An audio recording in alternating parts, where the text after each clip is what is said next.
आज आपके साथ एक बहुत ही ख़ास ब्रेकफ़ास्ट की रेसिपी शेयर कर रही हूँ, जो कि मेरी बचपन की याद है। अक्सर हम जब पूरे परिवार वाले इकट्ठे होते थे, क्योंकि हमारा टाइम बहुत बड़ा परिवार था, पूरा जॉइंट फैमिली था, तो उस टाइम है ना टाइम नहीं मिलता था अलग से कुछ स्पेशल ब्रेकफ़ास्ट बनाने का।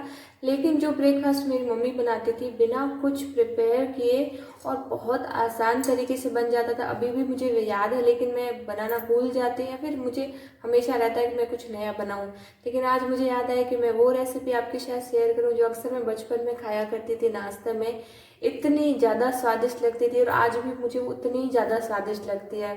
तो आज आपके साथ मेरी मम्मी के हाथ की, जो कि अक्सर मैं बचपन में खाया करती थी और one of the favourite breakfast था, वो आप सबके साथ शेयर कर रही हूँ। कुछ भी प्रिपरेशन नहीं करना है, सिर्फ 5 मिनट के अंदर बन के तैयार हो जाएगी। आप खुद यकीन नहीं करोगे, और ऐसा कोई भी नहीं होगा जिसको ये ब्रेकफास्ट पसंद नहीं आएगा। सभी को बेहद ज़्यादा पसंद आएगा, बहुत ज़्यादा टेस्टी लगता है और सिर्फ 5 मिनट के अंदर बन के तैयार हो जाता है। तो इस सिंपल सी रेसिपी को बनाने के लिए सबसे पहले हम सॉस पैन में कम से कम 4 ग्लास भर के पानी गर्म करने के लिए रखेंगे। पानी को हमें उबालना है यहाँ पे। उसके बाद में यहाँ पे हमने ली है थाली में सूखी हुई रोटी, जो कि अक्सर हम बड़े परिवार में या फिर जॉइंट फैमिली में रहते हैं तो रोटियाँ बच जाती है। और जैसा कि मैं बता रही हूँ, बचपन की रेसिपी है, क्योंकि जब हम बहुत सारे मेंबर्स हुआ करते थे तो अक्सर रोटियों का कुछ पता नहीं चलता था, बहुत ज़्यादा होती थी। तो हमारे घर पे क्या करते थे, उनको इस तरह से सुखा दिया जाता था, यानी कि पापड़ बना दिया जाता। तो वही मैं अभी भी करती हूँ, क्योंकि मुझे बहुत ज़्यादा पसंद है। मेरे ससुराल में भी सबको ये रेसिपी बहुत ज़्यादा पसंद आती है। तो यहाँ पे हमने सूखी हुई कम से कम 10 से 12 रोटी है, आप देख सकते हो एकदम पापड़ के जैसे सूख जाती है, एकदम कड़क हो जाती है। तो हम क्या करेंगे, सबसे पहले इसको तोड़ देंगे, और हम थोड़ा मोटा मोटा तोड़ेंगे तो है ना, ये बढ़िया लगती है खाने में।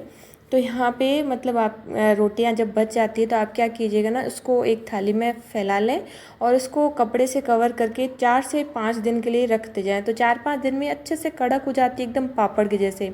तो बस उसके बाद में ये रेसिपी बन के तैयार, मतलब बनने के लिए तैयार हो जाती है।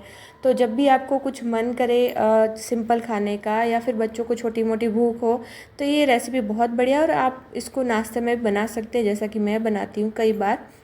जैसे संडे हो गया तो स्पेशल नाश्ता नहीं बना के ऐसा सिंपल नाश्ता भी बन जाता है। तो यहाँ पे सारी रोटियों को हमने तोड़ दिया है, और इस रेसिपी के साथ मेरे ना बचपन की खूब सारी यादें जुड़ी है। तो कई बार ऐसा होता है ना, रेसिपी तो बहुत सिंपल होती है लेकिन उससे कई सारी मीठी मीठी यादें जुड़ी होती है।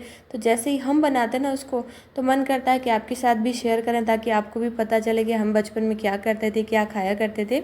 तो यहाँ पे हमारा सॉस पैन वाला पानी गर्म हो चुका था, तो हमने कढ़ाई में डाल दिया 1 बड़ा चम्मच तेल। इसमें तेल थोड़ा ज़्यादा जाएगा, क्योंकि जो रोटियां हैं ना वो उसको इसमें फ्राई की जाएगी। तो बस इसमें डाल दीजिए थोड़ी सी सौंफ, थोड़ी सी राई, थोड़ी सी जीरा और थोड़ा सा हींग। बस उसके अलावा कुछ नहीं डालना है, बहुत बढ़िया फ्लेवर आएगा। और सीधा ही इसके अंदर गरम तेल में डाल देंगे हम ये जो हमने तोड़ के रखी थी रोटियां, और इसको हल्का सा भूनेंगे भूनेंगे एकदम धीमी आंच में, ताकि इसमें अच्छी सी कोटिंग आ जाए, हल्की सी गोल्डन क्रिस्पी कोटिंग, जिससे ना इसका फ्लेवर दोगुना हो जाता है। जब इन रोटियों को भूनते हैं ना, जैसे हम कोई भी रोस्टेड या फिर फ्राई की हुई चीज़ खाते हैं तो उनमें अंतर कैसे होता है, वैसे ही इनमें अंतर आएगा जब आप इसको भूनेंगे। हल्की सी इसमें देखिए आप लाल लाल आपको दिख रहे हैं डॉट, तो ये अच्छा सा एक बढ़िया वाला फ्लेवर देगा जब आप इन रोटियों को अच्छे से भूनेंगे। तो यहाँ पे तेल में हमारी रोटियाँ अच्छे से सिक चुकी थी, हमने इसको 1 से 2 मिनट तक अच्छे से भून लिया है, या फिर 1 से 1.5 मिनट ही मैंने भुना है, ज़्यादा नहीं भुना है। तो यहाँ पे अच्छी अच्छी खुशबू आ रही है और रोटियाँ भुन चुकी है। तो अब हम इसके अंदर बेसिक वाले मसाले डालेंगे, ऐसा स्पेशल कुछ नहीं डालेंगे, क्योंकि जैसा कि मैंने पहले ही बता दिया रेसिपी में, कुछ भी सब्जियां वगैरह कट नहीं की है, बाहर से कुछ भी नहीं लाए, बस सिंपल चीज़ों से बनाएंगे जो कि किचन में सबके पास होती है। तो बस टेस्ट के अकॉर्डिंग नमक, हल्दी, लाल मिर्ची पाउडर, थोड़ा सा लाल मिर्ची पाउडर तेज़ डाला है क्योंकि बढ़िया लगता है इसमें चटपटा फ्लेवर, और थोड़ी सी मैंने मीठी नीम की पत्तियाँ डाली है। इसके अलावा कुछ भी अलग से कटिंग वटिंग नहीं की है सब्जियाँ। अब इसको मसालों को भी भूनेंगे हम इन रोटियों के साथ, ताकि मसाले कच्चे नहीं रहे। तो यहाँ पे जब हम छोटे थे ना, तो एक और आपके बात शेयर कर रही हूँ कि कई बार ये तो रेसिपी बनती थी, लेकिन कई बार सूखी रेसिपी बनती थी, जिसे हमें हमारे यहाँ कहा जाता था रोटी की नमकीन। तो इस तरह से रोटी की नमकीन भी बनती थी सूखी, जिसमें बिना पानी डाले इसको अच्छे से इस तरह से भून लिया जाता था, मसाले डाल दिए जाते थे, कुछ मूंगफली या फिर कुछ भी आपको डालना हो ना वो डाल के इस तरह से नमकीन भी तैयार हो जाती है। तो आप देख रहे हो कितनी बढ़िया लग रही है, टेम्पटिंग। तो बच्चों को आप दो ना दही के साथ, तो ये भी बहुत ही बढ़िया मतलब एक रेसिपी आपके बन के तैयार हो जाती है बिना कुछ प्रिपेयर किए, है ना मज़ेदार। तो यहाँ पे मसाले और रोटी जब अच्छे से भुन जाए ना, तो यहाँ पे जो पानी हमने गर्म किया था ना वो डालेंगे। कच्चा पानी नहीं डालना है, अगर आप कच्चा पानी डालोगे तो रोटियाँ बहुत ज़्यादा गल जाएगी और वो खाने में बढ़िया टेस्ट नहीं आएगा। तो पानी हमेशा उबाल के ही डालना है। तो यहाँ पे पानी मैंने 4 ग्लास गर्म किया था, लेकिन मुझे लगा 3 ग्लास काफ़ी होगा, तो मैंने 3 ग्लास पानी इसके अंदर डाला है। अब हम इसको सिर्फ 1 मिनट के लिए ढक करके पकाएंगे, क्योंकि पानी भी गर्म है और बाकी सारी चीज़ें भी गर्म है, भुनी हुई है। तो इस रेसिपी में इन रोटियों को हमें ज़्यादा ओवर कुक नहीं करना होता है, गलाना नहीं है। गलाने से ना टेस्ट इतना बढ़िया नहीं आता है। तो आधी कच्ची और आधी गली हुई, मतलब 50-50% रखना है। थोड़ा सा क्रिस्पनेस आता है ना, वो बढ़िया लगता है। तो बस 1 मिनट में ही क्या है ना, जैसे पानी गर्म है ना, तो रोटियों ने पानी अपने अंदर एब्जॉर्व कर लिया है। और जब आपको लगे थोड़ा सा इस तरह से रस्सा दिख रहा है, रस जैसे हमें झोल कहते हैं हमारे यहाँ, तो बस तुरंत ही आप गैस की आंच को बंद कर दें। बस 1 मिनट ही आपको इसको पकाना है। तो जैसा कि मैंने कहा, सबसे सिंपल, सबसे कम समय में बनने वाली रेसिपी है ना, और बहुत ही ज़्यादा मज़ेदार है। तो यहाँ पे मैंने गैस की आंच को बंद करके इसमें मीठा नीम और हरे धनिया डाले हैं।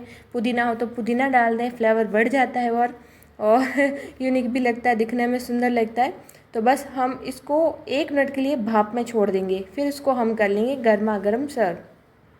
तो देखिए, रेसिपी आसान है और कई बार ऐसा होता है ना, रेडी टू ईट, मतलब तुरंत बनाओ तुरंत खाओ, वो वाली रेसिपी है।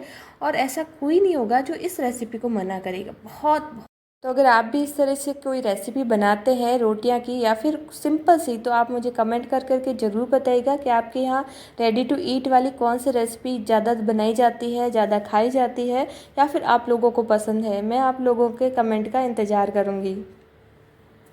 देखिए, सिर्फ 5 मिनट के अंदर बनके तैयार हो चुकी है। बहुत ही ज़्यादा स्वादिष्ट लगती है। कुछ भी हमने इसके अंदर नहीं डाला है।